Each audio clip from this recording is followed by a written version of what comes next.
Welcome to News with a View, a Fat Cat production. This is March 14th, 2025, episode 48.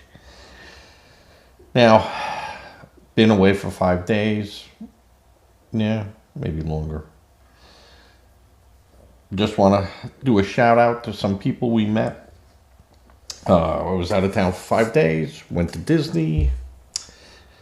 And we met a wonderful couple while having some libations at the Primetime Cafe. This was a couple from Washington State visiting, and we discussed everything from politics to economics to where the best places to go and eat at Disney.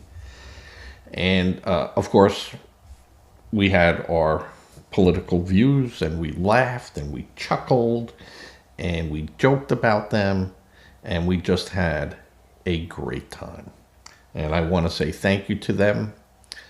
I don't want to shout out their names, but we had a great time, and I just hope that you're watching. I gave you my podcast, you looked it up. You might be dancing around it, but who knows. Thank you. We had a wonderful time, and we hope to see you again there in the future. Okay.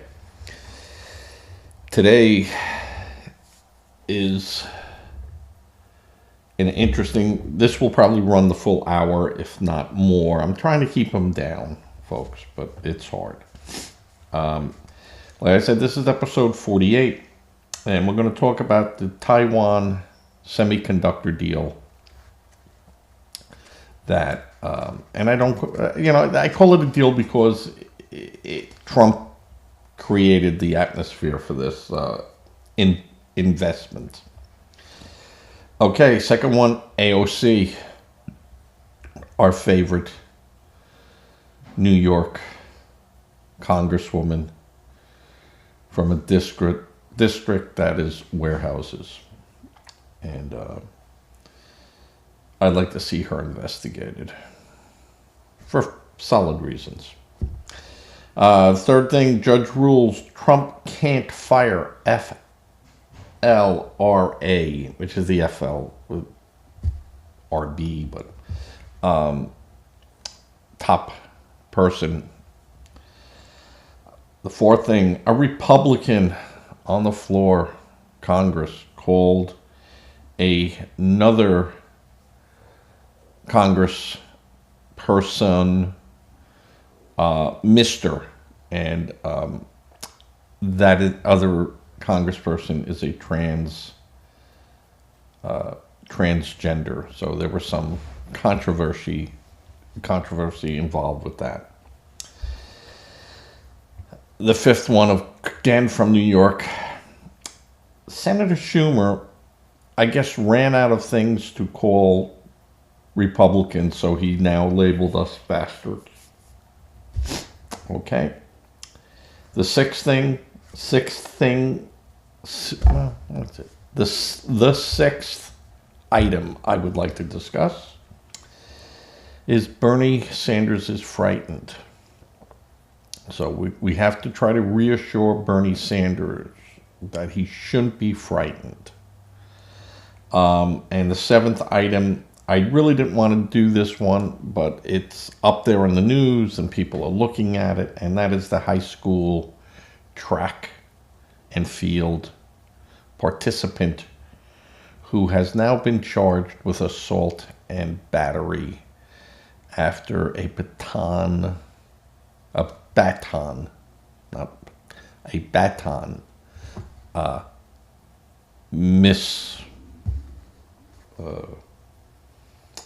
miscue.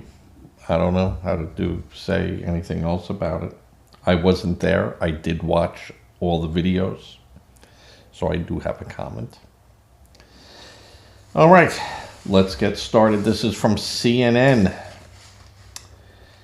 Fear and resignation after world's most powerful company, and it says, pays Trump $100 billion protection fee. Now, they didn't pay Trump, okay? I just want to go and look at this and say, Taiwan did not give Trump a check payable for $100 billion to President Trump. This is a $100 billion development project, investment that's going to take place in the United States.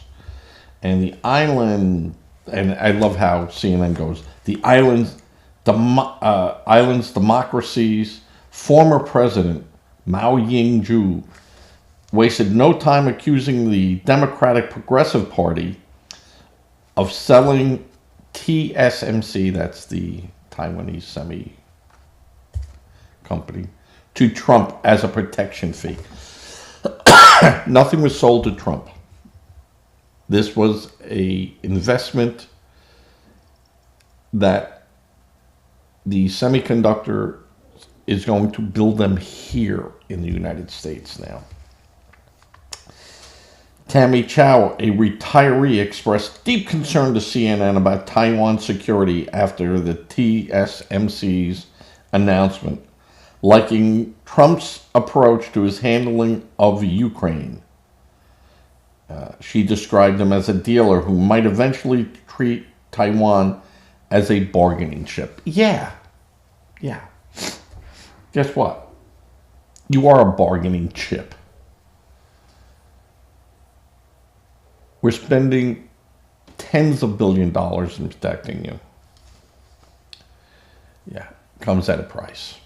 That's the way it is. And the former president said he referred the time in the 1950s when the U.S. sent its 7th Fleet to Taiwan Strait early on in the Korean War to prevent China from invading Taiwan. And this was during, of course, that would have been Harry Truman. And that Truman sent the 7th Fleet there. Did I say 7th or 6th Fleet? 7th Fleet, sorry. 7th Fleet. As a means of telling China, hands off Taiwan. Now, China didn't have the capability of really launching anything strategic against Taiwan at the time. But it was a threat. And he put the 6th Fleet there and also gave us opportunities to fly into North Korea and China if necessary. And the former president said Taiwan had no semiconductor industry there at all then, and we had no problem doing that. And, he didn't see the need to. Well, you weren't selling us billions of dollars worth of semiconductors back then. You were sending us little, probably teacups and porcelain and some bronze knockoff Chinese art. Also, China didn't have the capability of nuking the world back then. Now they do. So we have to be very careful on how we react and handle China and how China handles us. I mean, it's a two-way street. China is a superpower. It was not a superpower back in the 1950s. It was a power to be dealt with. There was no doubt about that. But they weren't a superpower. Russia was standing behind China almost like we're standing behind the Ukraine. So you could see how those the roles kind of reversed a little bit. And now North Korea is standing behind Russia. Isn't that interesting? But that's the way that works. President Leah said Taipei did not face any pressure from Washington in making this investment. And the company said it's the biggest investment any non-American company has ever made in the United States, which is true. And I think it's a good thing. How can you not think a company investing $100 billion in America is a bad thing? Even the Democrats would have to agree that this was a good thing. And Biden didn't do it, right? He could have. Nothing stopped him from doing any of that, but he didn't. So, thank you, President Trump. All right. The second item, and this is the one that I like, is that the OAC is mobilizing the Democrats against Chuck Schumer and his plan as colleagues privately urge her to consider primary challenge. Now, Schumer said he privately was disappointed that his colleagues are now dividing a divided Democratic Party even further. And that, he was not, okay. Schumer was not thrilled in having to jump on board the president's spending plan. So this was a stopgap measure to keep the federal government running and not have a shutdown. And, Chuck Schumer said it's better sometimes to make a short-term deal than have the whole government shut down.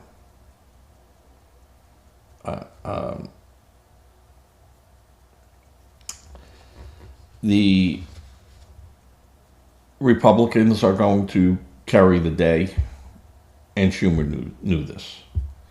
And AOC is calling out everyone to call their senators and Congress people and voice their concerns. The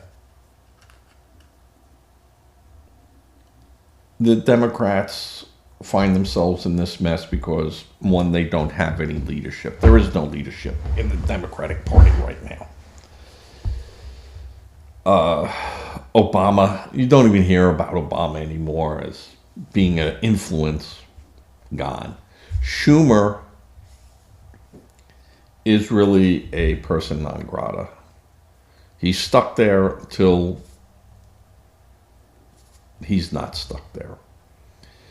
They're not going to reach out to Bernie Sanders or anyone sitting too far on the left because it just make matters worse for them in the midterms. So the Democrats have no choice but to get on Trump's bandwagon. I've said this before. Work with Trump.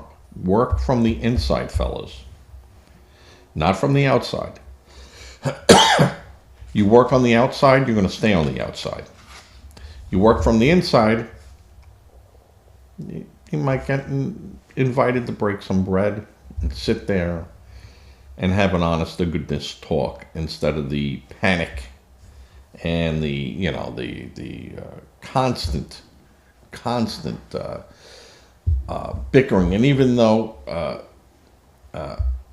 Schumer is a two-faced politician, and he's a politician. That's what they do. So, and there have been Democrats that have told CNN that they're infuriated by AOC's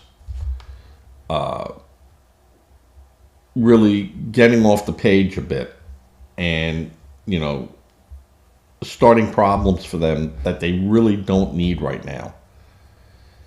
The spending bill was going to pass, and the Democrats that go behind it can always then go, hey, you see that we'll work with you. Let's see what else we can work on and do. But AOC won't have any of that.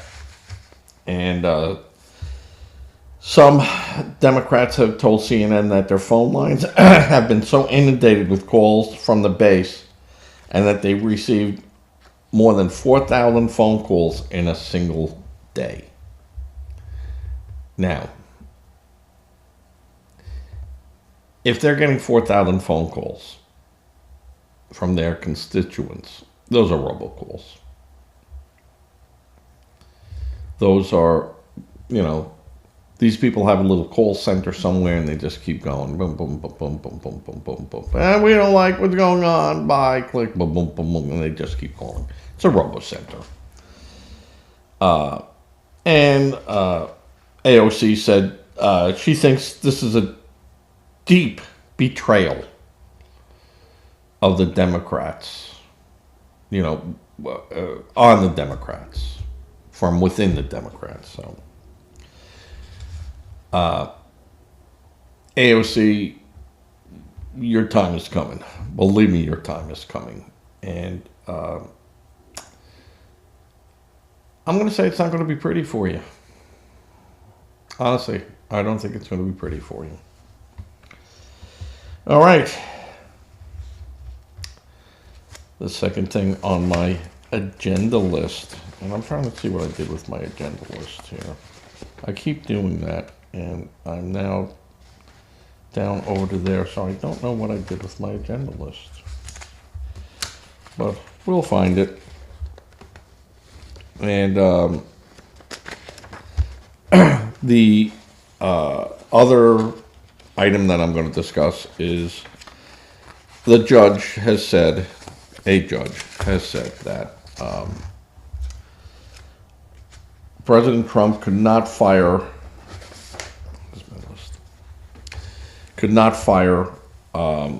the Federal Labor Board member.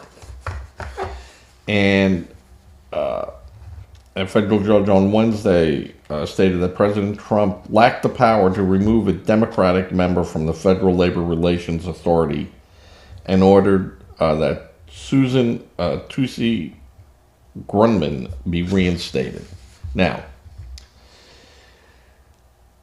I agree that the reason of just a blanket firing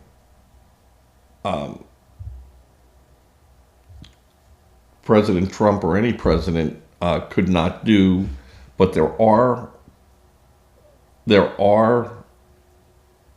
situations where the president can fire some of these appointed people who have been confirmed by the Congresses. And I think in the end,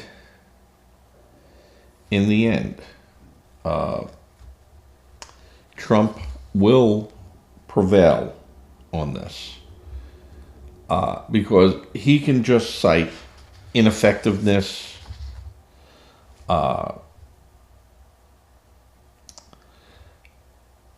there are reasons that he can cite, but he did not. He did the same thing FDR did with, I know his last name was Humphreys. I think his first name was William Humphreys. And he was the top of the Federal Trade Commission, the FTC. And he was a staunch opponent to the New Deal. And FDR just got tired of it. Got tired of this guy getting in the press. And he fired him. And the reason he fired him was because the guy wouldn't get on board with the New Deal. So he sued, and it went up through the cases, and went into the federal, and then went into the Supreme Court. Now, during all this time, Mr. Humphreys died. So instead of the point then becoming, hey, he died. I'm sorry, I didn't want the guy to die, but I wanted him out of there. And it all worked out. Not so quick, FDR. Went to the Supreme Court. His wife took it up. And it became known as the Humphreys Executor ruling. And the Supreme Court ruled that FDR did not have the authority to fire the FTC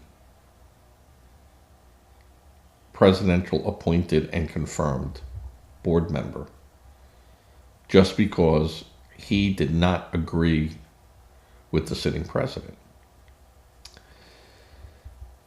FDR just wanted this problem. He didn't want to refight this. And actually, once the Supreme Court makes their ruling, you're not fighting it again for years down the road.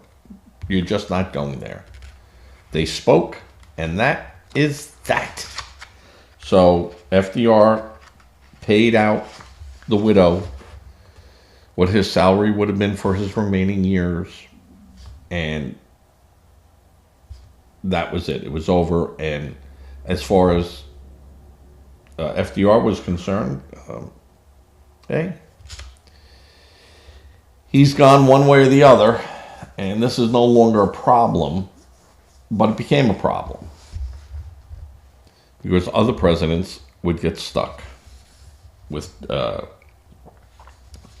that ruling, and if they wanted to fire someone, it became very difficult. Now, President Biden did replace the railroad inspector general and fired him. But he was because there was a problem in the workplace with him.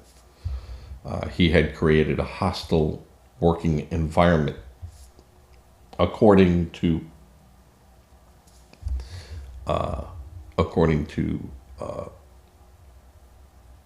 Biden's internal investigation. Boom. And I do not think that Inspector General fought it and just moved on. But he was fired. He was replaced by the president. So there are mechanisms in place that can be used by a sitting president to remove someone. These positions are political appointees, but they got some teeth to it. And the reason they do that is so a change of regime just can't come in and wipe everything out. And now the government's kind of in turmoil. It gives some stability to government agencies that might be a new sheriff in town, but everything is going to be running pretty much the same for the next couple of months or even year. That the changes will come, but they'll come slowly. Well, not with this new sheriff. So, and I said before, I said this when he started with the executive orders. About 80% of them will fly right through, no problem. He can do it. But it's those pesky 20%. And some of those I spotted right off the bat. I said, can't do that. Can't do it like that. You can do it, but not like that. You just can't go in and go, bink, and they're gone. Now, he could do that with employees. He certainly can do that. He can go and tell the heads of those departments, you're firing these people, and we're doing layoffs. And those department heads either do it, or they become ineffective, and you're gone too, appointed or not, and confirmed or not, you're gone. So, the dog does not wag the tail. Well, the tail does not wag the dog, but and that's the way this works. So, I don't know if Trump is just doing that to be Trump, I'm sure he has some of the best people in the business who have his ear and say, you can do this, this, and this, and you could do this, this, and this, but understand the pushback that's going to happen. And I think in some cases he's looking for the pushback. That way he has plausible deniability. Hey, I tried to do this, and this guy stopped me, and that guy stopped me, and the law stopped me, and I knew, and so now I have to go back, and I got to go this way, and it's going to take a little bit longer, but I'm going to get there. So some of this is brinkmanship, and some of it's just pure Trump. He's just going after it. So, all right. My fourth item was a GOP lawmaker explains why he calls trans Democrat Mr. McBride. And he said, I don't have to participate in his fantasy. Now, that is true. Excuse me for that. But I'm back in the pollen. I was great in Florida. Not a sneeze, not a cough. Come back here and I'm sneezing and coughing. All right. So,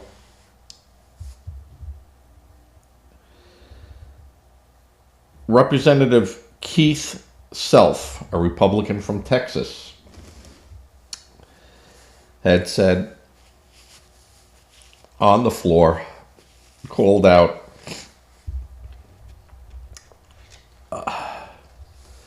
to Representative Sarah McBride of Delaware, and called that representative in this Congress from Delaware by their given sexual gender identification, Mr. McBride. And of course, Sarah took major offense to that, as did Democrats. And of course, Sarah, who identifies as a transgender woman, didn't like the idea of using a male pronoun on her. And he told the Daily Wire, and this was from Fox News, but the Daily Wire covered it, that he doesn't see what the big fuss was. I called that individual by their given sexual birth identity, gender identity. So, Mr. would be used for males, and Ms. or Mrs. or you could have got around it by saying the Honorable or Representative McBride. Could have. Without getting into Mr. McBride's fantasy of being a woman. Because, sorry, that's what it is. And, because you identify yourself as that, it doesn't make you that. So, and that leads into, exactly what,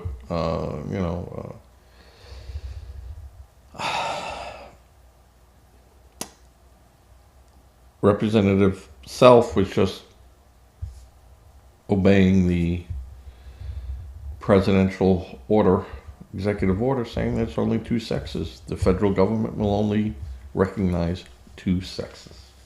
Now,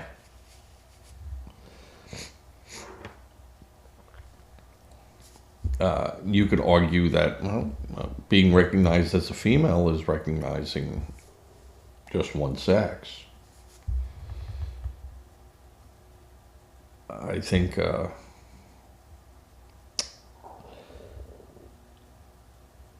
Mr. Republican Representative Self was correct in him addressing this representative as Mr. I think we have to start coming back down to common sense, folks. And if you don't like it, get out of the politics, because you're not going to like the next 12 years. And common sense is going to rule the day again here. Now, we might see this as petty, and you might see this as being, it's really, doesn't, what does it matter? It matters a lot. It matters a lot. And I liked his reasoning, because I do not have to jump on his bandwagon, and I don't have to okay his fantasy. I'm not obligated to engage in his fantasy. And that is a great, great line. I am not obligated to. And you're going to see that happen more and more. Now, when it happens in the workplace, they're going to say, presidential order was only for the federal, not for the private. So anyone that in the private industry that goes, hey, your first name used to be Charlie, and now you want to be called Claudette, I'm going to call you Charlie, because you're a guy. That was your name. You could find yourself in trouble. Because the private industry does not have to adhere to that. Even though, like Trump through the DEI said in, government and the private, I don't know if he can make that happen. He can in the government. But private industry, again, can hire whoever they want to. But that's a two-way street too. Because as private industry, I should be able to hire who I want. Right? Oh, I can't. That's right. I can't hire who I would like to hire, or the only people I would like to hire, because that would be discriminatory. So, this is hardly played out yet. This is hardly played out yet. But I thought it was interesting, and I'd like to see how many other Republicans jump on doing something like this. Or will they just go Representative McBride and not leave their gender, they'll leave their gender out of it either way. Which probably I would have done. If I was sitting there, I probably would not have, if I have a problem with that person. If that person said, I want to be acknowledged as Ms. McBride or Representative Ms. McBride, I'd have a problem with that. I'd go, no. I will call you Representative McBride, but I will not call you Ms. or Mrs. I will call you then Mr. If you need a name in front of you like that with your gender, then I will call you this. Don't like it? Tough luck. So, but there was a ways around that, and of course, itself was being controversial while being accurate. Facts are facts. All right. The next item. We ran out of names to be called. Garbage, stupid, Russians,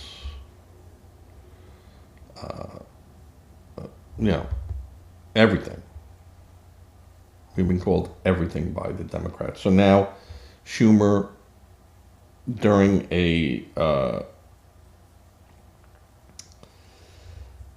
when he was on MSNBC, decided to call all Republicans bastards. And this is a tool that they keep going to. They reach into that bag of tools that don't work and expect them to work as they were not meant to be used. So they're using a screwdriver, it's a hammer, it's a tool, it's in the tool bag, we're going to pull it out, I don't care. And the idea of the Democrats calling us stupid and filthy and ignorant and garbage, and then he comes out and calls us bastards. Now he apologized. Oh, I'm sorry, but I'm so frustrated. We're tired of that.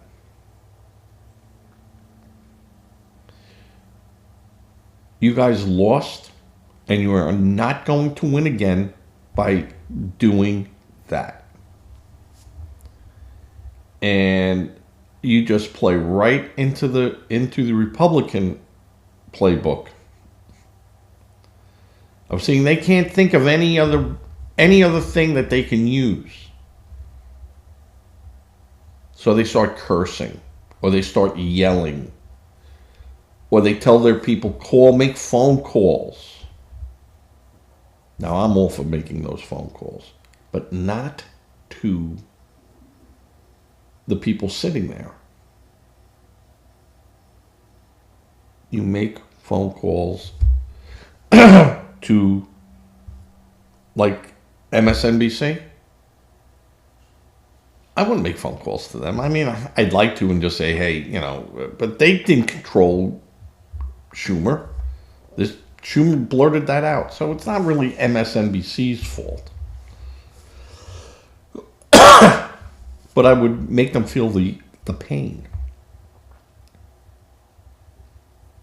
And that pain would be through, not that MSNBC has many of them left, sponsors.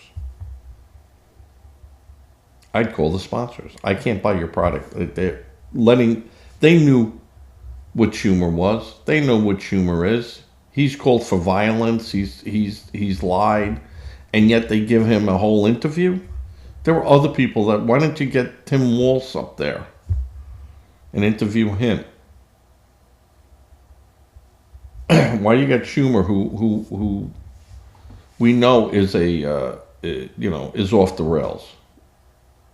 So I can't support your product any longer because you're on MSNBC, and MSNBC knew what they were bringing to the table. That's how you hurt them. Not calling your congressman, making 4,000 phone calls to your congressman. They care less. Honestly.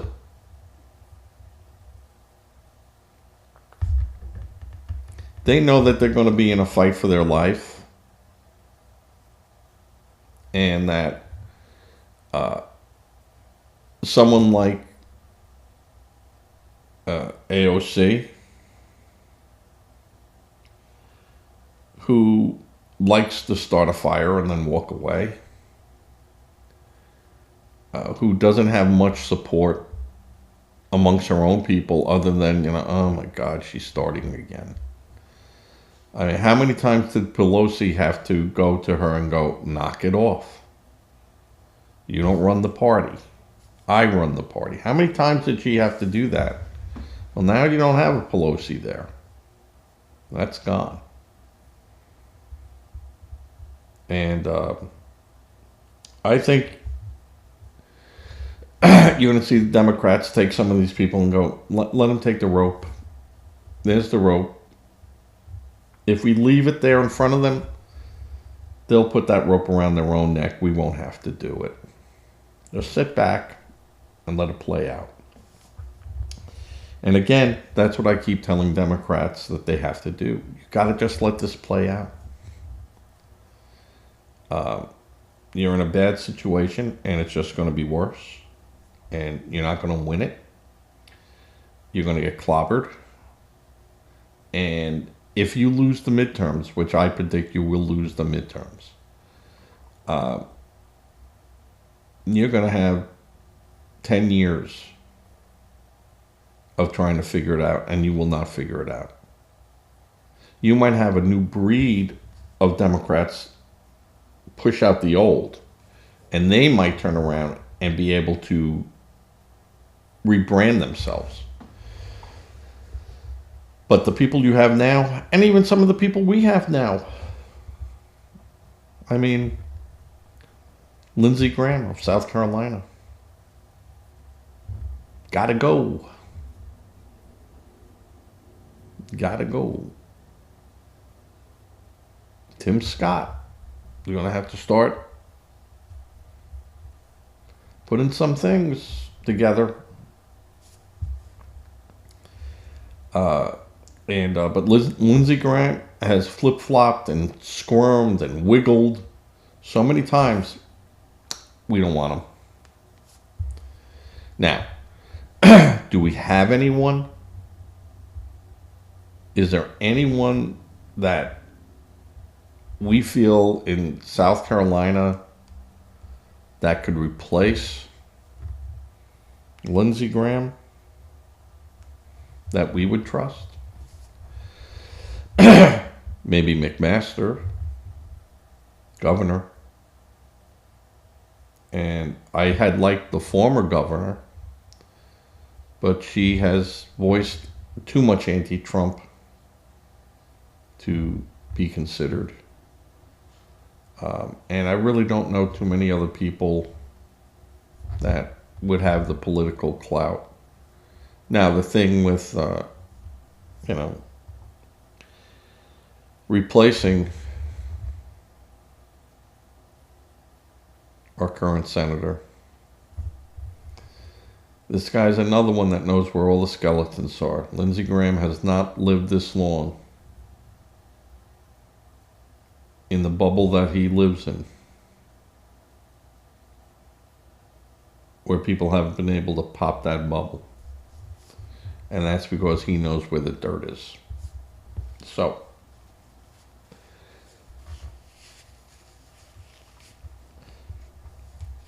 that will be interesting to see how we're able to get rid of Lindsey Graham. If it's even possible. If it's even possible. I mean, you might have enough people to go, all right, and they might get on Lindsey and go, hey, you got to stop what you're doing and stay on with us. But we replaced Tom Rice here. We threw him out. We have a good Congressman Russell Fry here. But he's a junior still. We'll get in there. I mean, in there a lot longer. I mean, but he's a second term. But as a congressman for this area, senator, I mean, that's a big position. And you don't get there basically on your own. You have to have all that political support behind you, and nationally, which is going to get a lot of money in on your campaign from the national coffers. So, but Chuck Schumer, Oh man, if they could find someone to run against you, and that could happen. Believe me, that could happen. You could, I'd love to see him out of there. He's got to go. He's got to go too. All right, well, not my last item, but number 6. Bernie Sanders seems very frightened, and he had reported, and this came from The Hill.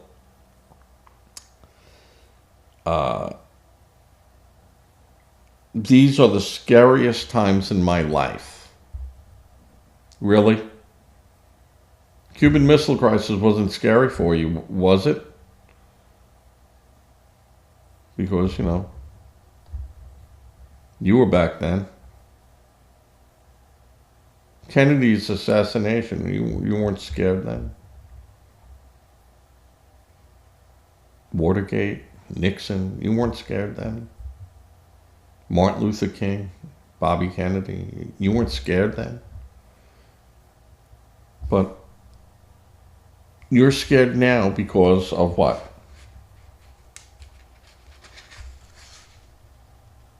The word oligarch.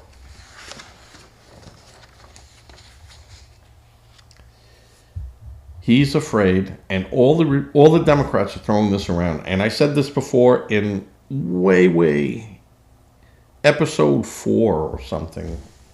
One of these days I got to go through there, but that's like 40, 50 hours of going through everything. I have all the scripts and I have everything, but I always throw little nuances in there. The term oligarch, not a la carte, as I used to call it, but oligarch. And he's afraid of that. He said Democrats are very afraid of that. Now, I've heard people say they're afraid of climate issues. They're afraid of new taxes.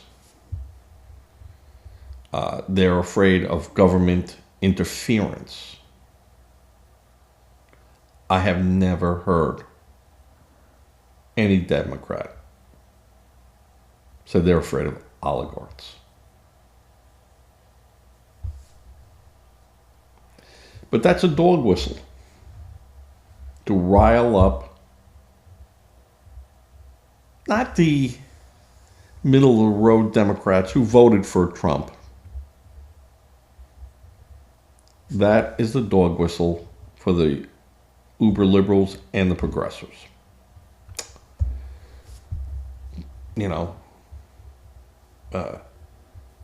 Where they're afraid of people in power that have money. And I mean, this goes back. This goes back to, the Industrial Revolution, and you had the 5 major players or 6 major players. The Vanderbilts, the Rockefellers, the Carnegies, the Ashtons. You had them all. You had them all. So these were very rich men who controlled the politicians, but they weren't politicians themselves. And now you are getting people that are very wealthy that are coming into the Democratic and Republican parties.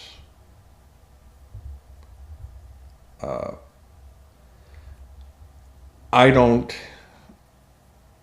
fear that. It just means you got to take a deeper look at some of these people. And, they worry about an Elon Musk.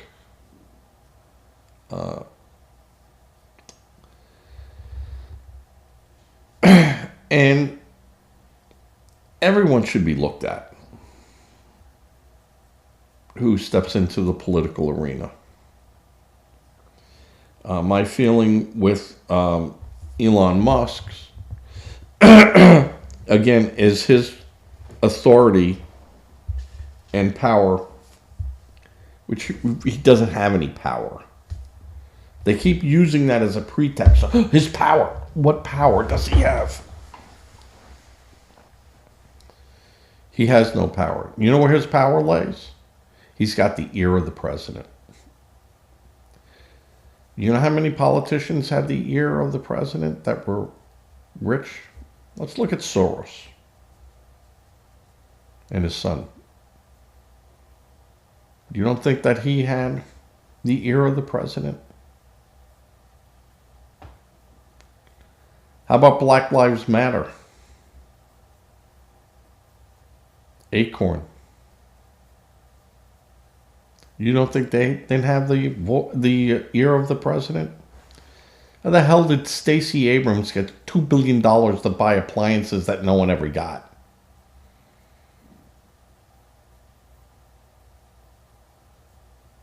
In the state of Georgia.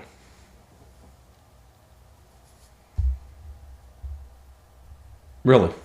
I want you to think about that.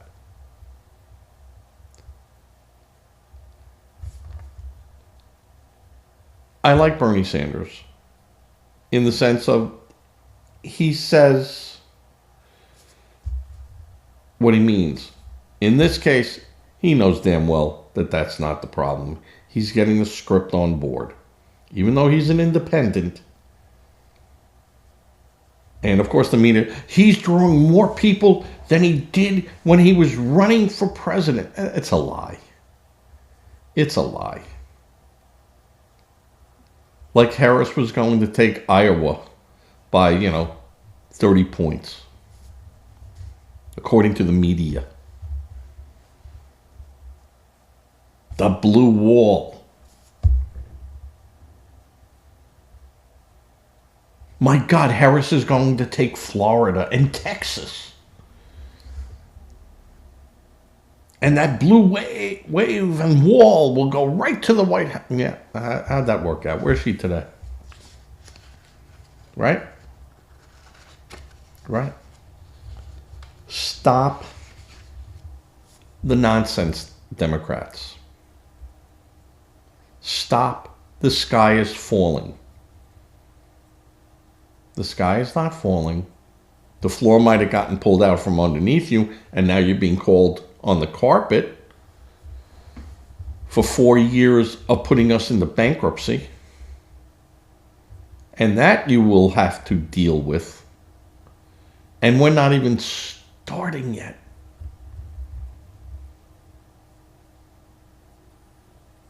Not even starting yet.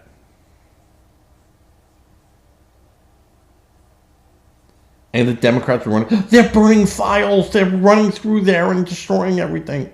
Turned out to be a lie. It wasn't happening. Now tomorrow, I go into great depth of the report that's dated from COVID that more people died because they were put on ventilators. And that's why the death rate in the United States was so high. That's tomorrow's subject. Just giving you a little prelude to what's going to happen.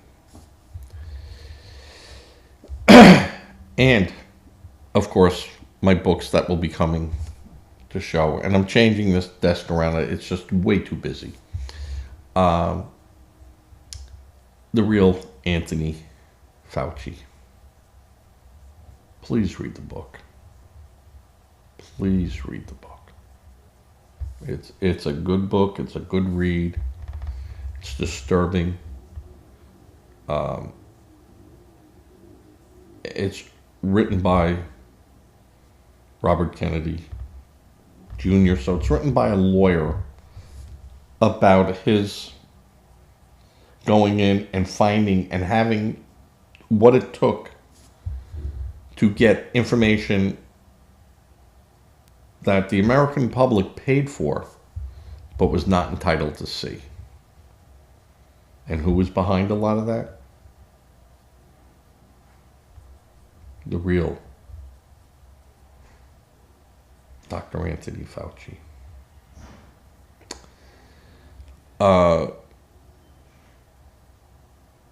A bad person in real life.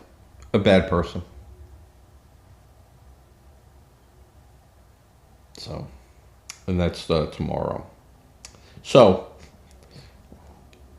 everyone should call Bernie Sanders' office and leave a nice little, don't be afraid, Bernie. It'll be okay. Just make sure everything you've done, your books are in order. And then you don't have to be afraid of anything. Now, I believe with Bernie that he's been in the game long enough, his books are in order. Maybe. We'll see. We'll see.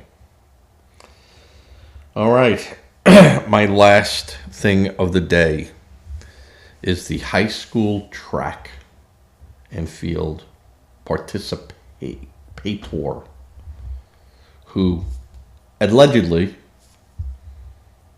hit her opponent in the head with an aluminum baton. Now,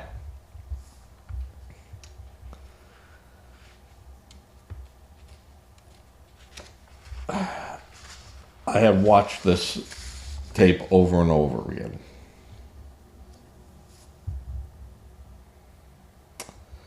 And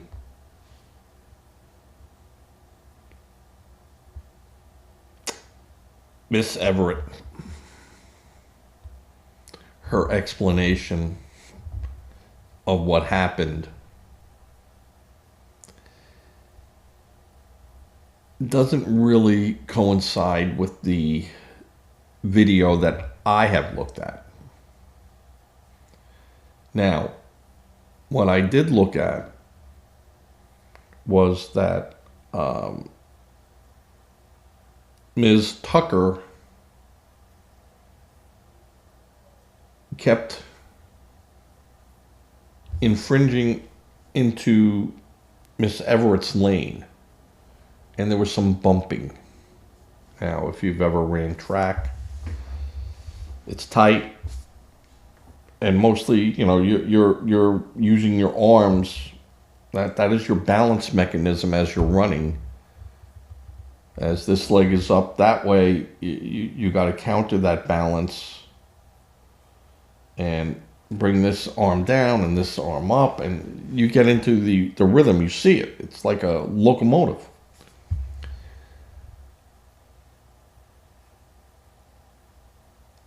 I didn't see a trip which would have extended your arm, because the first thing you do naturally when you trip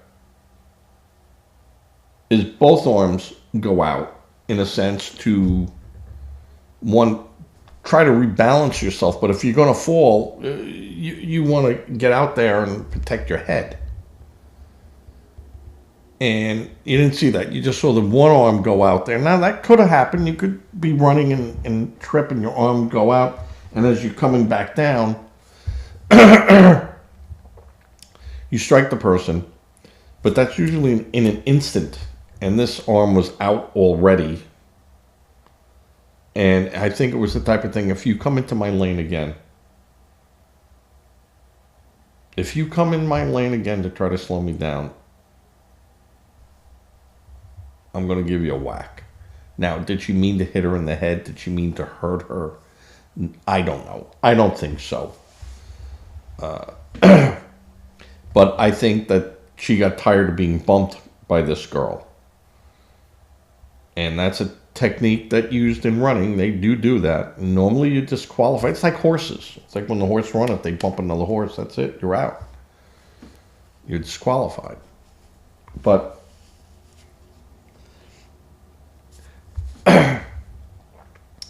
there are consequences for your actions. And I don't consider this even newsworthy in itself. I could care less. But it is in the news, and it is going back and forth, and it will become a racial issue. Now, both of them are of the same race, but it's not going to be a racial issue amongst them. It's going to be the white media. Look what the white media is doing. They're trying to, and it's going to go from there.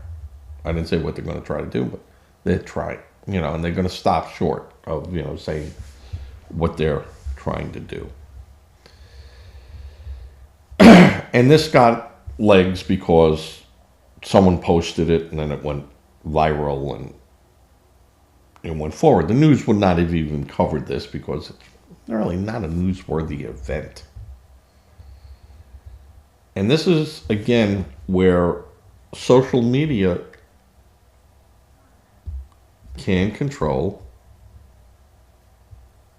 what we're seeing. And they will turn this into, believe me, where they're going to turn around and go, see what happens? You could care less, And in reality, they're kind of right. I mean, why aren't we showing what's happening in our cities in predominantly minority areas?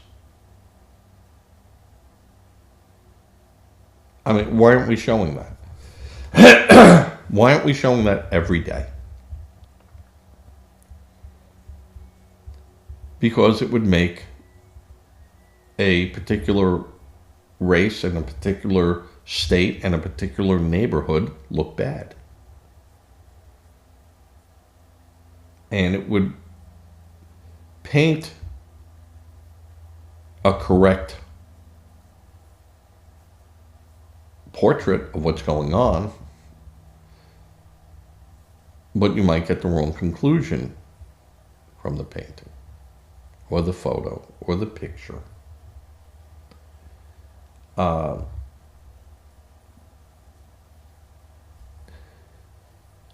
You look at Philadelphia, go to Chicago, and they go, oh, it's a very small, doesn't matter how big it is.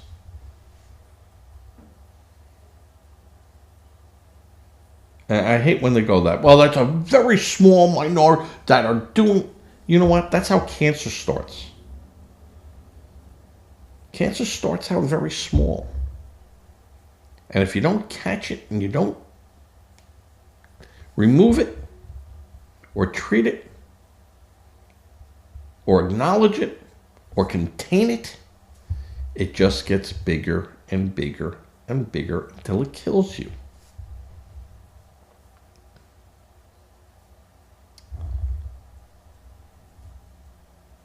So, I will do a week of episodes in the future, because I got to sit there and do all this on top of doing everything else, of just what crimes are going on in what parts of the cities, and then I'll go out to the suburbs. But what I'll do is I'll take all those surrounding suburbs, add that number together, and compare it against what's going on in 12 square miles compared to 200 square miles.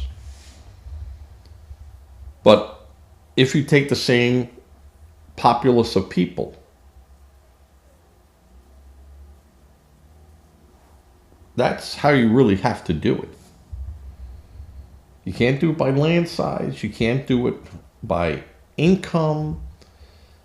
You have to do it by, I take the same amount of people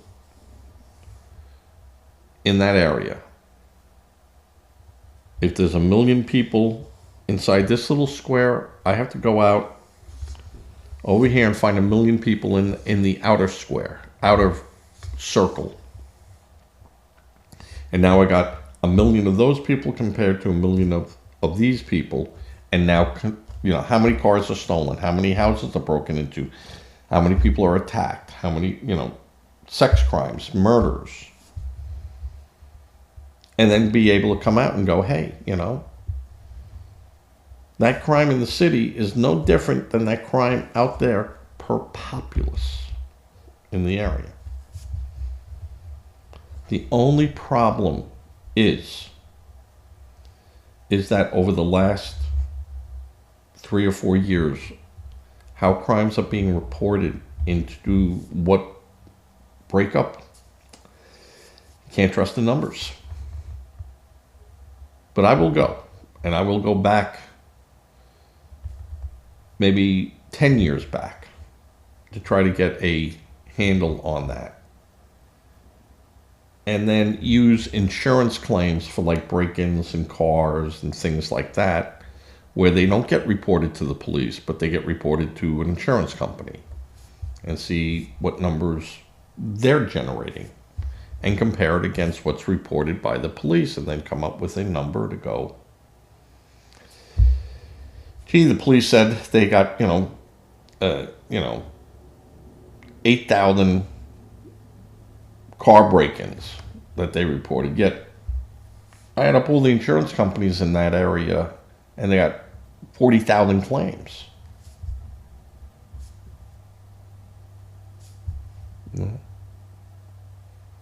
Well, the police, we don't report broken windows anymore.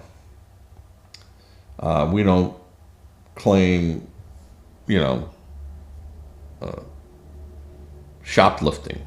We don't claim this. We don't claim that. We don't, So you have to then start looking at the numbers. Because remember, figures always lie and liars always figure. So, okay, I'm done. I think Everett meant to hit her, but not realizing what happens when you get mad, you hit someone. I think that's what happened here. And normally this would never have been reported anyway, but it got into social media. Now it has legs. And with that, I'm going to say good night. I got to edit this, and I got to fix some things up. As I always say a prayer. Prayers work. Donate to a charity if you can. You reach out to that charity. Don't let that charity reach out to you. Don't become a victim helping victims. And with that, I'm going to do my famous "As I Fade to Black."